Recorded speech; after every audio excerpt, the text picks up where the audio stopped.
Hey, and welcome back to the Dice Tower. I'm Camilla, and today I'm going to bring you from 2023 my top 10 thematic games. Now, a thematic game goes one of two ways for me. It's either a real rich gameplay experience with that thematic immersion, so maybe it has a theme that you're familiar with, but something about the mechanisms just really sells you on that world or sells you on that experience. The other side of it is a really unique or interesting theme. That can be something I haven't seen before or just a different take on something that I know. For example, nature games, they are in abundance right now, but is it a specific type of nature that maybe we haven't seen, like bees or little microcosms, something like that. So take something familiar and is a unique view on it. Either way, they're thematic. I love them. I'm here for the experience. Let me tell you about my top 10 from 2023.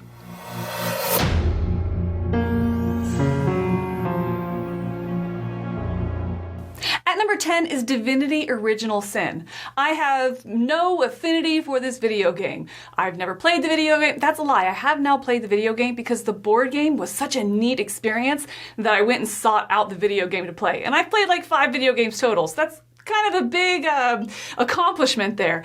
But it's a generic fantasy setting, so nothing unique in the setting, but what I think this game does is really sells you on that experience. I love the character development here. I'm immersed in their story, okay? They have this source magic power they can't fully utilize. They break off their collar and you start to see that magic growing and developing, investing in different schools of magic. It's just a really good immersion into this fantasy world. So Divinity Original Sin is my number 10. At number 9, I have Frostpunk. Now, Frostpunk is kind of similar to the Divinity, where I really like the gameplay, the evolution of the gameplay within the session here. I love how progressive it feels. As you're making these decisions for your colony that you're trying to get to survive, it's this post-apocalyptic or alternate history kind of feel to it, and you're just trying to survive. You're making buildings, you're harvesting resources, you're passing laws, trying to take care of your people, and every decision comes back to help or haunt you. You don't know which until it happens. I really love how it sells survival here. It does feel like you're fighting for that survival. At times it feels like, yes, I have a chance. I can make it. This is going to work. Other times there's like no hope, but then something happens and changes it. I love the nature of this game, and it really feels like a survival game that you're just fighting tooth and nail for that long-term goal. So Frostpunk is my number 9. At number 8 is Archus, and what I think it does is it takes this Egyptian theme and adds this mechanical, kind of steampunk supernatural into it as well. I love it. You're out, you're exploring pyramids, weird things are happening, there's glowy things, there's scarabs that are morphing. I really love a take on this familiar Egyptian kind of Indiana Jones, if you will, theme, and adding this supernatural element to it in a very short campaign style. So it's a comfortable theme that we've played before, but with this supernatural take that develops over the course of the campaign. So for that, Archus is my number 8. At number 7, we have a thematic Euro game. That's right, you heard me right. I know, calm down. I'm so excited. Distilled is my number 7. So it's a Euro game where you're out there and you're trying to run this distillery. You need to upgrade your distillery to be able to make the best spirits possible and sell them for that maximum profit. So of course you have to age your spirits. Well, you have to decide on the spirit. You have to have your distillery set up correctly to make that spirit and then upgrade it accordingly, store the spirit, age it to add the flavor, and then sell it for that maximum profit so you can put that profit back into your distillery.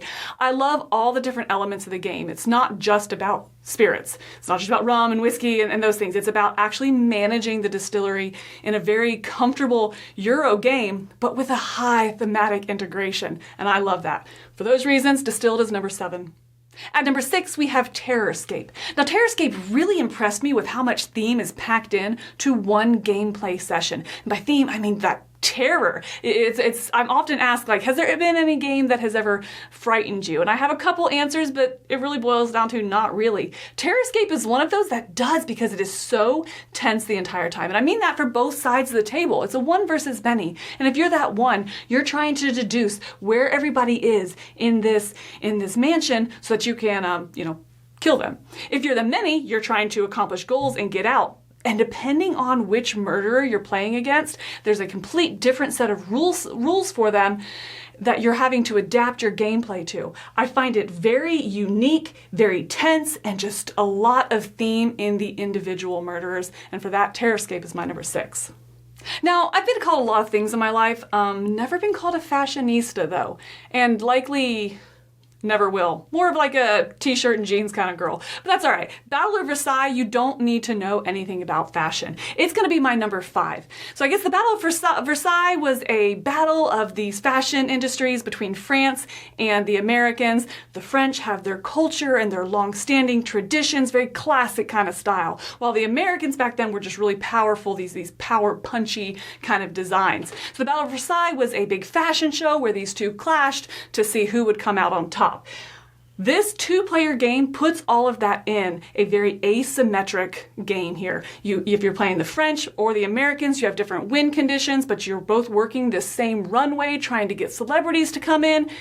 If you're playing as the Americans, you don't get as many turns in the game, but those turns are a lot more powerful. If you're the French, you're that slow, steady kind of classic play. I feel like it's very unique. The sides are really balanced, and ultimately it led me to look into this fashion show, which what more do you want from a thematic game? So number 5 is Battle of Versailles.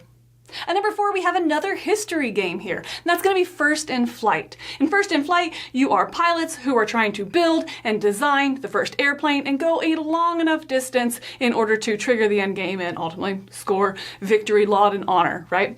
So here we are, and you're building your airplane, you're trying to mitigate your luck, you're going to fly that airplane by playing out your hands of cards in a push your luck mechanism. So you have your deck that you're building throughout the game, you're shuffling it up, and you're revealing one card at a time, and you decide when you're going to descend, because if you don't descend soon enough, then you might crash. So do you trust that aircraft that you've created, that it can actually go that full distance, or do you pull back and land a little bit early so that you don't crash? I like that push your luck mechanism. I like the mitigation. I like that you're not just making a deck, so it's not just a deck builder, but there's a has to be some deck thinning and really cultivating through the game. Fantastic push your luck game. Really brings the theme in this one that you feel like sometimes, you know what, I'm gonna take my airplane out, duct tape and all. Other times you're like, I got this, I spent some time in the workshop, I got it fixed, we're ready to do this. I love it. First in Flight is number 4. At number 3 is Trailblazer, the John Muir Trail. Now, Trailblazer, the John Muir Trail is a passion project of a game, and I say that as positively as I can. There's no beguilement behind that at all.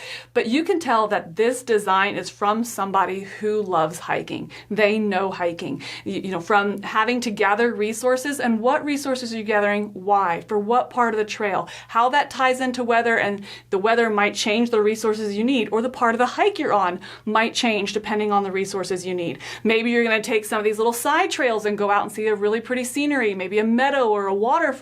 And that's going to have a different amount of supplies that you need. Also, how are you going to resupply? Also, what time in the morning do you wake up? Do you get that first light on the trail, which brings advantage with it as well?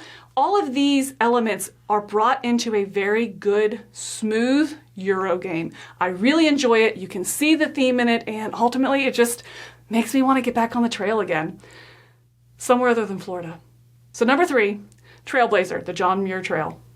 At number 2, we have Thunder Road Vendetta. This is a swingy, crazy, dice-rolling game with all the shenanigans. It really makes you feel like you're building a strategy, but at the end of the day, it's a really swingy dice game. But oh my gosh, does it get you involved. It is so engaging on your turn, on other people's turns. You see them rolling the dice and getting the numbers that they need to move right behind you and shoot you off the trail, but then they draw the card and it's the wrong one. It's all over the place. It's so fun. It is absolutely just shenanigan after shenanigan, and it feels exactly what you would want for racing mayhem. Such a great implementation of the theme, and that's why number 2 is Thunder Road Vendetta. And the most thematic game of 2023 that I played is Aeon's Trespass Odyssey. Now this one takes the mythology, Greek lore, that kind of stuff, and really puts you into the world. It feels almost otherworldly, but with enough connection to things that you've learned about and studied about that it feels more historical and possible than fantasy. It feels like the choices you make in the game really make you care about the relationships that you're building, the alliances that you're betraying or trying to make and switching sides. You're so immersed in this world that it's a step into your own imagination of what this mythology was like, if it was the Mount Olympus, if you will. I absolutely think it does a great job of making that feel real and possible. And the stories you create in this game, in this campaign, stick with you. I can still remember almost every gameplay session of this, something happening or a specific choice that we made that opened up a door for us or blew up an alliance. It's so very cool in this setting, and the setting is in every step and every decision along the way. So the number one game, the most thematic, immersion, creative theme and setting of 2023 that I played was Aeon Trespass Odyssey. So there you have the most thematic games of 2023. Keep in mind, these are just of the ones that I played. We can't play every game that comes out, right? But I am such a sucker for a good theme. I really love being immersed in a world, seeing what the designers and the creators have come up with and really just immersing myself in it. So which ones did I miss out on this list? Let me know in the comments down below so I can check them out, and let me know what you think of these picks as well. And until next time, thanks for watching. I'm Camilla.